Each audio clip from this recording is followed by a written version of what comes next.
Me arrestaron por ser latina, me humillaron y hasta hablaron de deportarme. Pero cuando mi padre apareció, sus rostros se llenaron de pánico. Todo empezó como un día cualquiera. La ciudad parecía moverse con la misma rutina de siempre, los coches atravesando las calles atestadas, las personas corriendo hacia sus trabajos, y las tiendas llenas de gente que, al igual que yo, intentaba completar sus tareas diarias sin ser interrumpida. Yo caminaba por la acera de una zona comercial, justo después de salir del supermercado, cuando todo cambió. Mi nombre es Valeria Cruz. Soy una mujer latina, de cabello largo y oscuro, ojos castaños que siempre se notan cuando alguien realmente me observa. Trabajo en una oficina que podría decirse que no tiene muchas aspiraciones a ser grande, pero es mi lugar.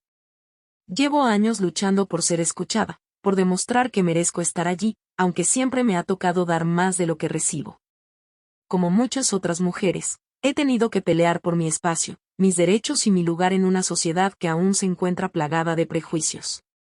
Nunca me consideré una persona valiente, solo alguien que no tenía otra opción más que avanzar. Había aprendido a vivir bajo las expectativas ajenas, a ser la hija responsable, la amiga que siempre está disponible, la empleada que se sacrifica, la mujer que nunca pierde la compostura. Pero ese día, la vida me obligó a hacer algo que nunca había imaginado ser, víctima. Aquel lunes, no llevaba mucho tiempo caminando por la calle cuando de repente, sentí una mano que me agarraba por el brazo. Me giré rápidamente, confundida, y vi a dos policías con la mirada fija en mí, uno de ellos aún con su mano firmemente en mi muñeca. ¿Qué está pasando?, pregunté, tratando de mantener la calma, aunque un nudo en mi garganta comenzaba a formarse. El oficial más alto, de unos 40 años, con la cara inexpresiva y una cicatriz leve en la mejilla, me miró de arriba abajo con desdén, como si ya me conociera, como si ya supiera de antemano lo que yo representaba. Te necesitamos para una revisión. ¿Tienes algo que ocultar? Su tono era autoritario, pero algo en su voz me hizo sentir que, por alguna razón, no estaba buscando simplemente revisar. Su mirada se mantenía fija en mis manos, como si esperara que sacara algo ilícito de ellas. No entendía. La gente que pasaba alrededor empezó a mirarnos, pero nadie se detenía. Todos seguían su camino, ignorando lo que ocurría. Vi que algunos sacaban sus teléfonos. ¿Estaban grabando? ¿Por qué? No tengo nada que ocultar, pero ¿puedo saber qué está pasando?, respondí, intentando mantener mi tono firme, aunque mis manos comenzaban a sudar.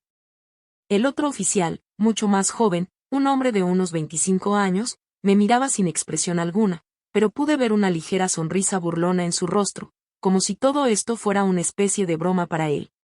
Sin decir palabra, se acercó un poco más, observando cada uno de mis movimientos, con una actitud de quien espera que alguien como yo sea culpable de algo, aunque no tuviera idea de lo que podría ser. No tienes derecho a preguntar nada. Te detuvimos porque creemos que tienes algo que ver con un caso que estamos investigando. Yo estaba completamente confundida. ¿Un caso? No había hecho nada. Ni siquiera conocía a los oficiales, ni a nadie que pudiera estar involucrado en algo que los policías pudieran estar buscando. ¿Un caso de qué?, insistí, comenzando a sentir como mi voz se quebraba, como el miedo me envolvía. El oficial de mayor edad me empujó contra la pared con un gesto brusco, causando que me golpeara ligeramente el hombro. Su mano en mi brazo parecía firme y autoritaria, como si hubiera perdido toda capacidad de ver a una persona, solo a una sospechosa. «¡Cállate!», gritó. «No es asunto tuyo». Sentí el pánico comenzar a apoderarse de mí. Intenté respirar profundamente, pero el temor me nublaba los pensamientos. Sabía que tenía derecho a un abogado, que podía pedir una llamada, pero no podía hacer nada. No me escuchaban. De repente, una mujer que había estado observando desde el otro lado de la calle se acercó y gritó: «Que esto es abuso. No le hagan eso». El joven oficial se giró hacia ella, maldiciendo entre dientes, pero se limitó a callarla con un gesto de la mano. Era obvio que no pensaban hacer nada que pudiera ser visto como incorrecto, porque para ellos, todo era parte del protocolo. Había algo en su forma de actuar que mostraba que no pensaban que estaban haciendo nada malo, como si tratar a las personas como si ya fueran culpables fuera solo una rutina normal. ¿Sabes, niña? Dijo el oficial más viejo, con una sonrisa burlona, ustedes los mexicanos siempre se creen con derecho a todo, ¿verdad? Vienen aquí a robar, a ocupar nuestro espacio, a romper nuestra paz. ¿Y qué hacen? No aprenden el idioma, ni siquiera tienen decencia para ser como los demás. Me quedé paralizada por un momento, sin saber cómo responder. Mis raíces mexicanas, mi acento, todo lo que representaba mi identidad de algún modo me había convertido en la enemiga en su mente.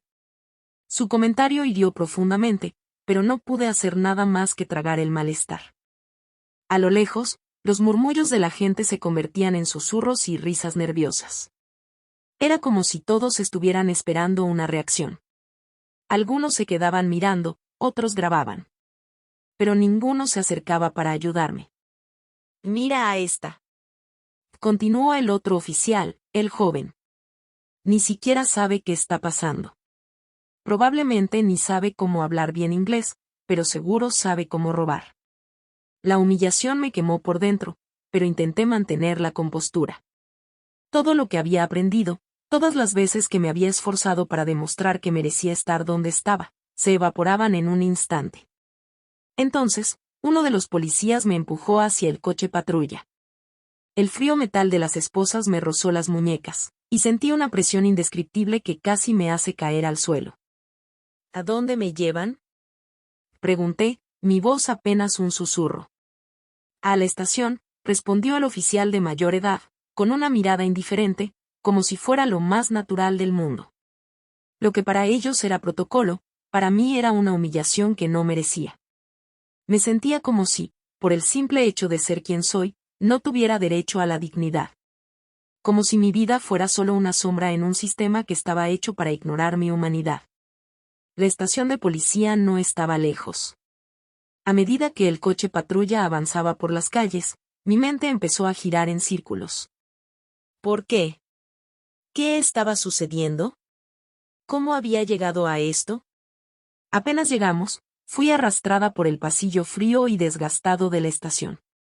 Me empujaron hacia una banca metálica y me dejaron allí, sin decir palabra alguna. Las manos me dolían por el roce de las esposas, y mi mente no dejaba de preguntarse cuántos minutos, horas o incluso días pasaría allí, sin poder entender qué había hecho mal. ¿Puedo llamar a alguien? Pregunté a una de las oficiales, que me miró sin cambiar su expresión. No. Su respuesta fue tajante. Era como si me tratara como a una criminal, a alguien que no merecía ni el respeto básico, a pesar de no saber ni por qué estaba allí. Intenté mirar alrededor, buscando algo que me diera alguna pista, pero todo lo que vi fue indiferencia, como si mi presencia no significara nada para ellos. Un par de oficiales se reían de algo que habían visto en sus teléfonos, mientras otros ignoraban mi existencia por completo. Finalmente, uno de los policías más jóvenes, el que se había burlado de mí antes, se acercó y me miró con una sonrisa de desdén. No tienes ni idea de lo que pasa, ¿verdad? Y dijo, casi como si disfrutara de mi confusión. No, no tengo idea, respondí, forzando una sonrisa amarga. Te vamos a deportar, dijo, y lo dijo de forma tan casual que me costó creerlo. Mi corazón dio un vuelco. ¿Deportarme? ¿De qué hablaba? Yo no había hecho nada. No tenía sentido. La indignación comenzó a burbujear en mi interior, pero no podía hacer nada.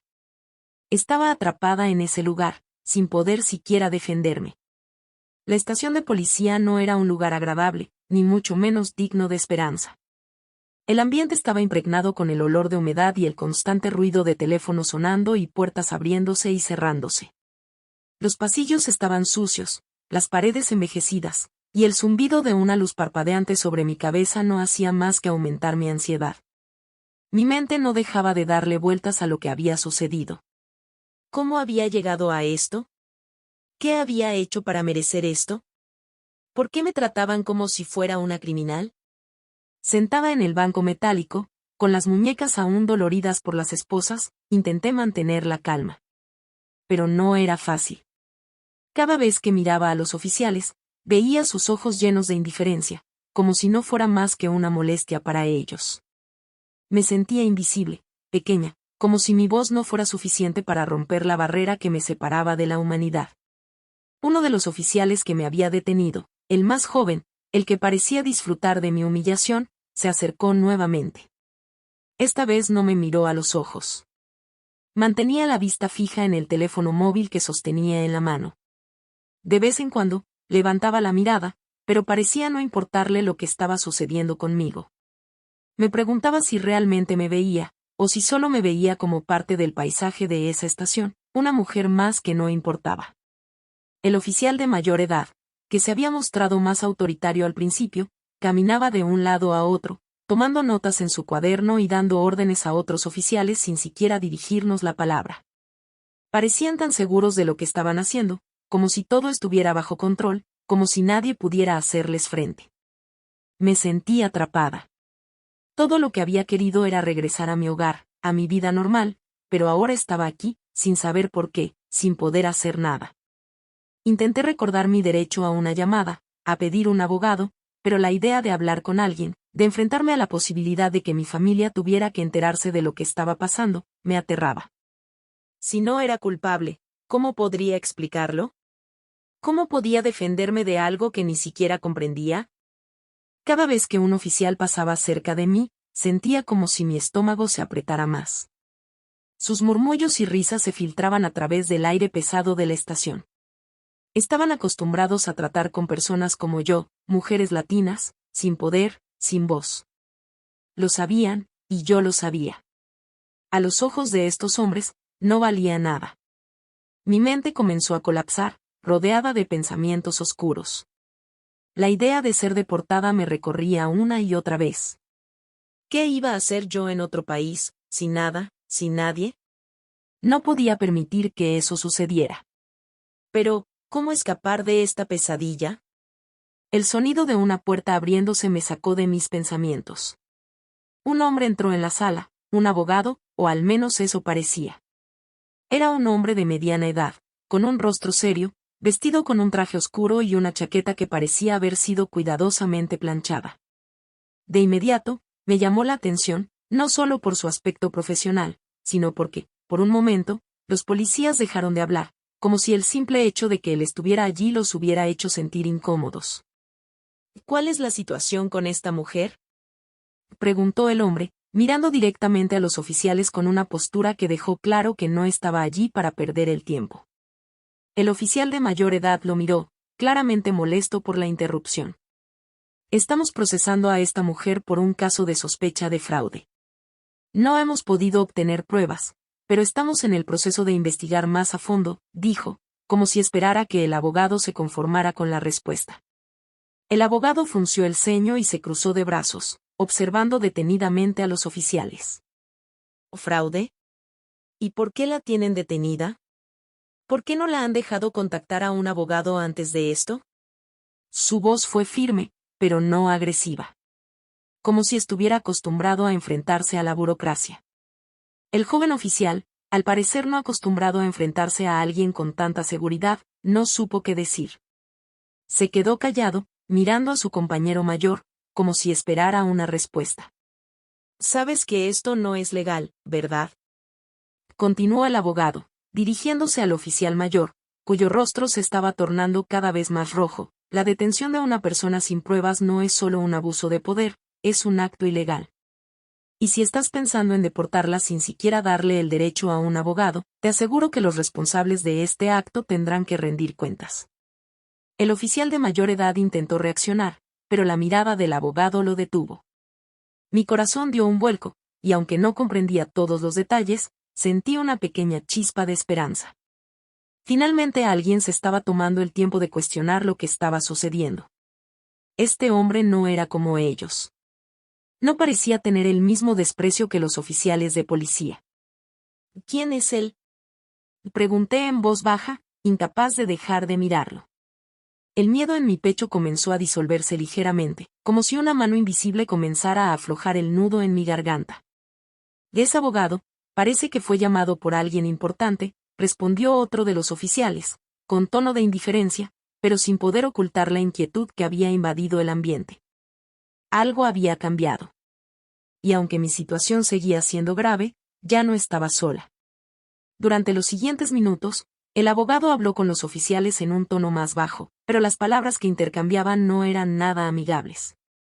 Podía ver en los ojos de los oficiales que no estaban acostumbrados a ser desafiados de esa manera, y el abogado parecía tener el control. Era como si, por primera vez en horas, yo no fuera la única atrapada en ese lugar. Ellos también estaban siendo atrapados, pero por su propia incompetencia. Finalmente, el abogado se giró hacia mí, su mirada cálida, casi tranquila. ¿Le está bien, señora Cruz?, preguntó. No necesitaba decir más. Su presencia era suficiente para hacerme sentir que no estaba sola. Por primera vez, alguien estaba luchando por mí. Y gracias, murmuré, aunque no sabía si estaba agradecida por él o por lo que representaba, la posibilidad de ser escuchada, de que finalmente alguien me diera una oportunidad. El ambiente en la estación de policía estaba más tenso que nunca. Los oficiales, aunque ahora menos confiados gracias a la intervención del abogado, no parecían entender que las cosas ya se les habían escapado de las manos. Mientras el abogado discutía con ellos sobre la legalidad de mi detención, la verdad comenzaba a abrirse paso de una manera que ellos no podían detener.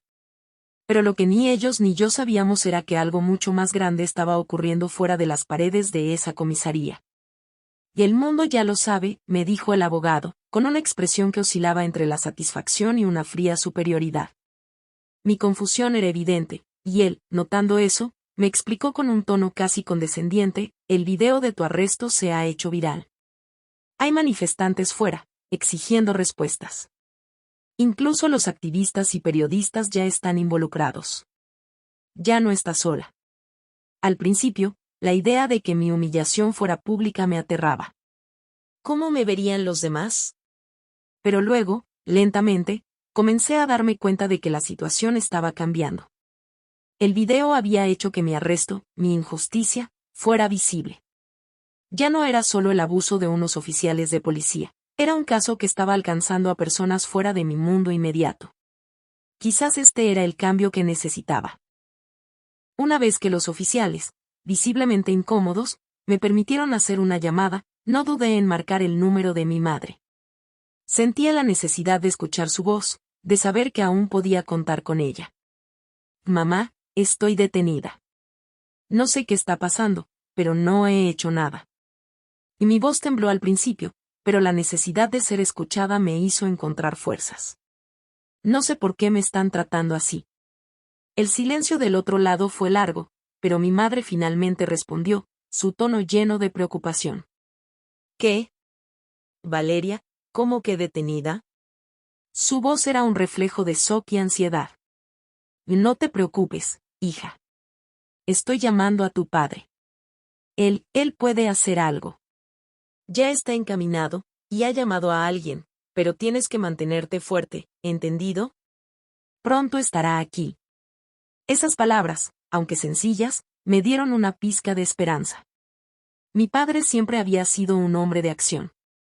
En la vida que llevábamos, su influencia había sido algo que me había acostumbrado a considerar, aunque con la distancia que siempre había tenido de mí. Ahora entendí por qué él podría ser la clave.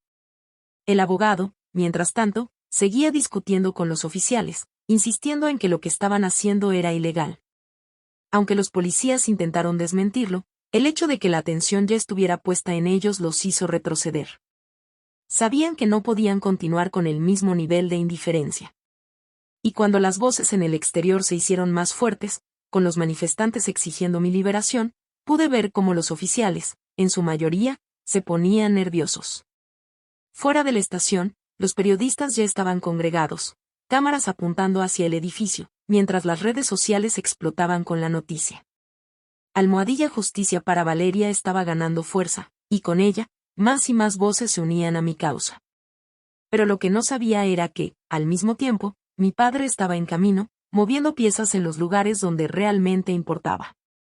Pasaron horas en las que la tensión aumentaba cada vez más, y yo me encontraba atrapada entre la presión de los oficiales y la incertidumbre de lo que sucedería.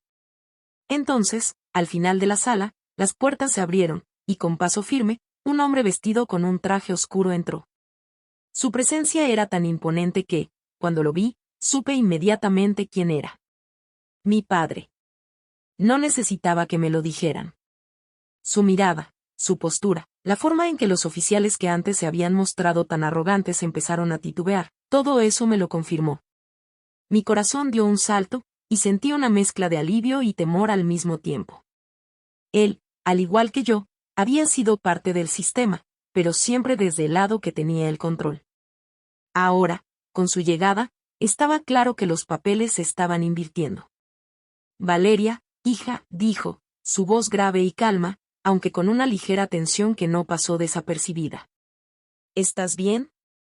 Verlo me dio fuerzas para mantener la compostura, pero el peso de todo lo que había sucedido hasta ese momento se desbordó de mí.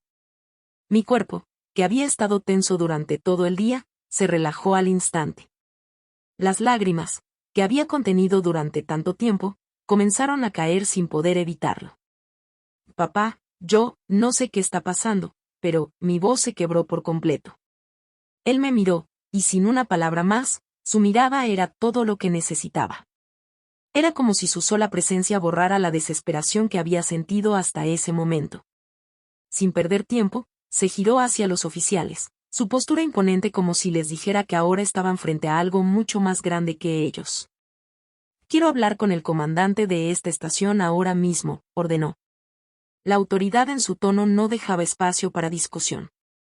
El ambiente que antes estaba cargado de indiferencia y arrogancia hacia mi situación ahora se tornaba tenso. Los oficiales que antes me habían tratado como una simple molestia comenzaron a retirarse, algunos buscando en sus teléfonos, otros intercambiando miradas preocupadas. Mi padre no solo estaba allí para protegerme, estaba allí para hacerle saber que sus juegos de poder no funcionarían con él. Finalmente, la estación de policía ya no parecía ser su territorio, sino el mío. Todo había cambiado en el momento en que él entró. El comandante de la estación tardó más de lo que esperaba en aparecer. Mientras tanto, mi padre mantenía una postura que imponía respeto, sin mostrar la mínima señal de incomodidad o impaciencia. Los oficiales a su alrededor, que antes me habían mirado con desdén, ahora se mantenían distantes, como si percibieran una amenaza invisible en el aire. Sabían que algo estaba por cambiar, pero no podían anticipar hasta qué punto. Cuando finalmente el comandante llegó, lo hizo con paso apresurado, y al ver a mi padre, su rostro palideció ligeramente. Era evidente que no lo había reconocido de inmediato, pero al instante, sus ojos se posaron en el nombre que estaba bordado en la chaqueta de mi padre, Alejandro Monteverde, presidente del grupo empresarial más influyente del país. Uno de los hombres más poderosos de la región, conocido por su influencia política y económica. En ese momento, todo dentro de la estación cambió. ¿Qué está pasando aquí?, preguntó mi padre con voz firme, su mirada fija en el comandante. No necesitaba levantar la voz, su tono era suficiente para que todos, desde el comandante hasta los oficiales que se mantenían a distancia, supieran que no era alguien con quien jugar. El comandante intentó mantener la calma, pero la sudoración en su frente no pasó desapercibida. Su respuesta fue vacilante. Señor Monteverde, no pensábamos que... No sabíamos que su hija estuviera involucrada en este asunto. Mi padre no le permitió continuar. Dio un paso adelante, su mirada fija en el comandante como si todo su ser estuviera dispuesto a presionar hasta el límite. No se trata de si sabía o no, dijo en un tono que heló la sangre de cualquiera en la sala. Lo que importa es que esta situación, en la que mi hija está siendo tratada como una criminal, es completamente inaceptable. Y ustedes, como autoridades, deberían saber mejor que permitir que esto ocurra. Los oficiales a su alrededor comenzaron a murmurar entre ellos, y pude ver cómo la tensión se apoderaba de la estación. No estaban acostumbrados a este tipo de confrontación. Nadie quería enfrentarse a un hombre como él, especialmente con la cantidad de poder y contactos que poseía. El comandante, visiblemente intimidado, trató de excusarse. Entiendo, pero estamos llevando a cabo una investigación. Es solo una formalidad. Mi padre no le dio espacio para continuar. Dio un paso hacia un lado, dándole lugar al abogado, quien había estado observando con atención desde el inicio. Javier Ruiz, El abogado, que había sido crucial para conseguir que me permitieran hacer la llamada, se adelantó ahora con una expresión de total seguridad. Señor comandante, dijo Javier, dirigiéndose directamente al oficial, permítame ser claro. No hay ninguna prueba que vincule a mi clienta con ningún delito. Esta detención se ha basado exclusivamente en prejuicios. No solo es ilegal, sino completamente infundada. El abogado no tenía miedo de mostrar su postura ante la situación. Incluso, aprovechó su oportunidad para dar un golpe más fuerte. La ley es clara, y si no se la libera en este momento, se enfrentarán a consecuencias legales muy serias por la detención arbitraria. Mi clienta no tiene cargos en su contra, y ya no hay ninguna justificación para mantenerla aquí. El comandante, ahora visiblemente más preocupado, miró a su alrededor y comprendió que la situación había escalado más allá de lo que podía controlar. No solo se trataba de mi padre, sino también de un abogado altamente competente, respaldado por la ley.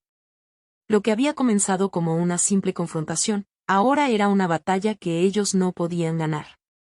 Está bien, dijo el comandante, con un tono que no trató de ocultar su derrota. La señorita Cruz.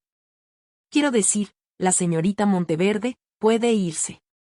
Mi padre, al escuchar que finalmente me liberarían, hizo un gesto de aprobación, pero no bajó la guardia. Sabía que si no hubiera intervenido de la manera que lo hizo, la situación podría haberse prolongado aún más.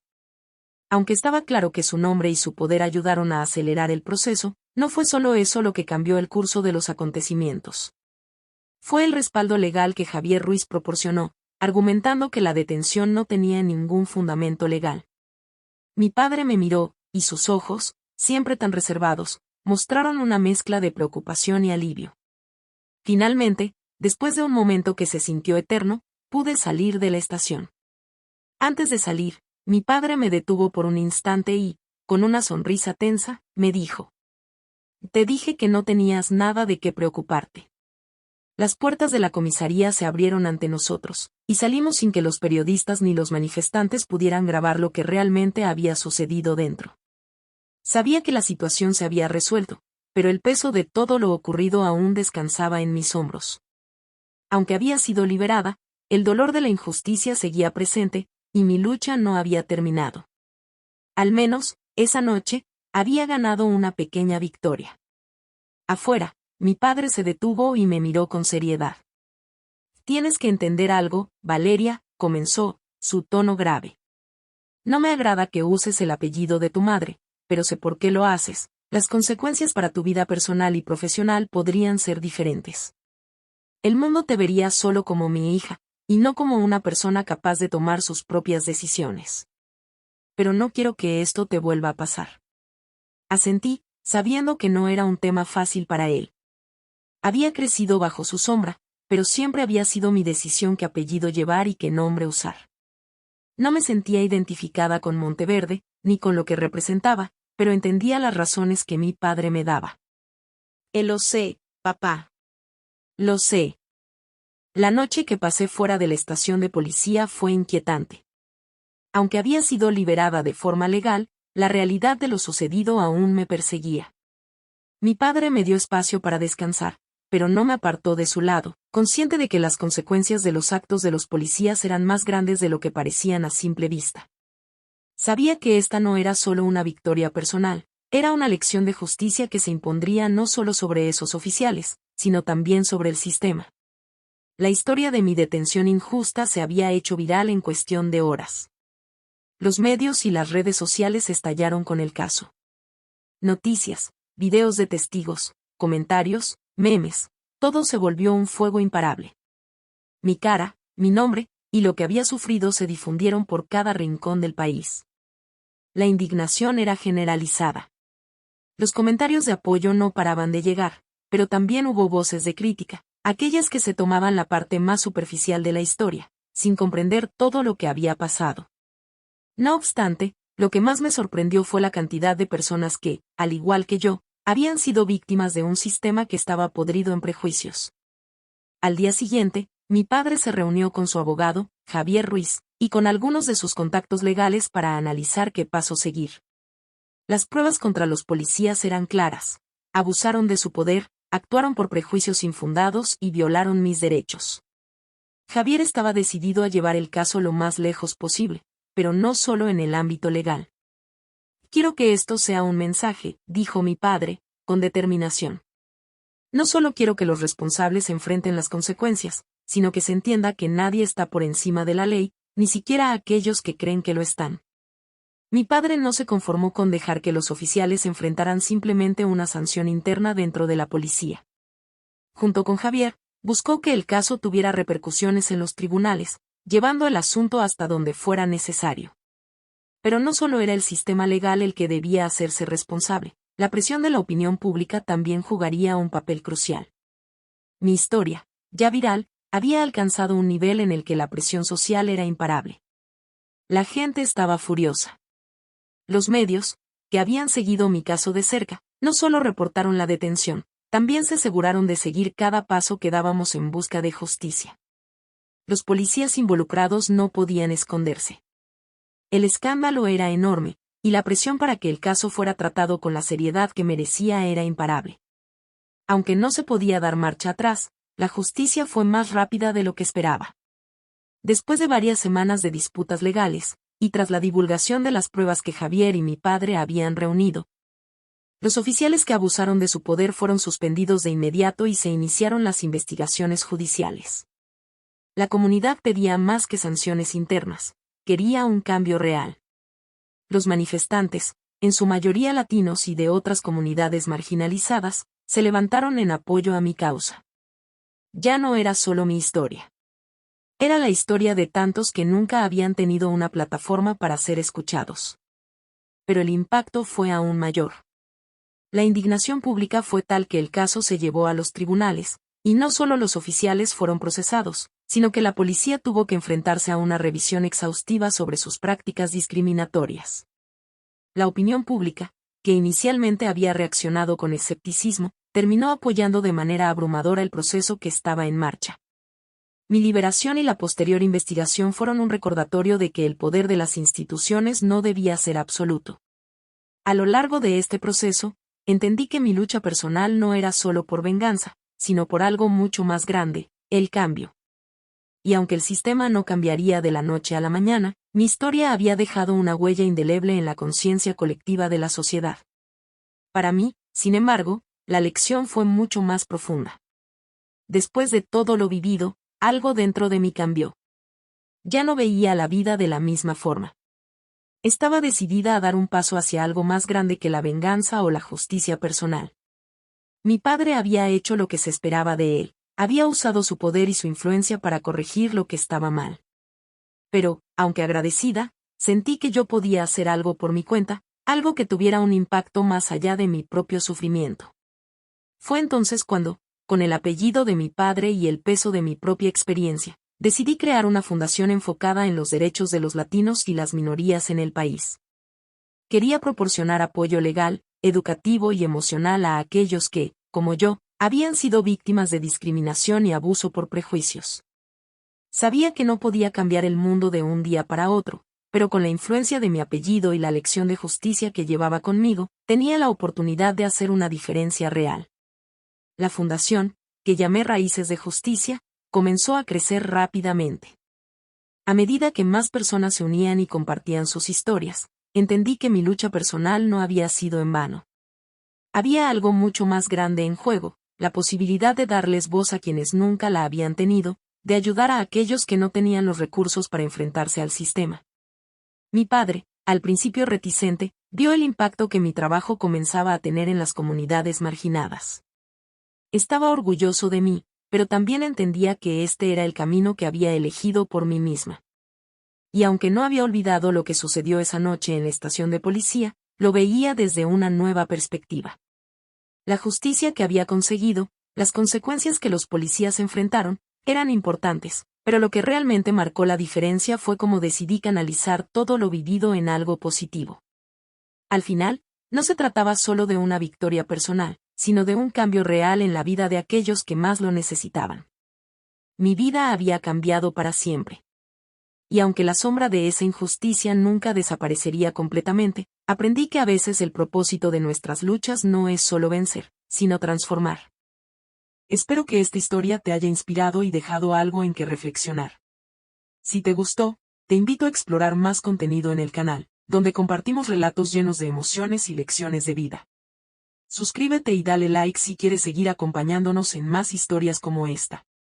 Gracias por estar aquí.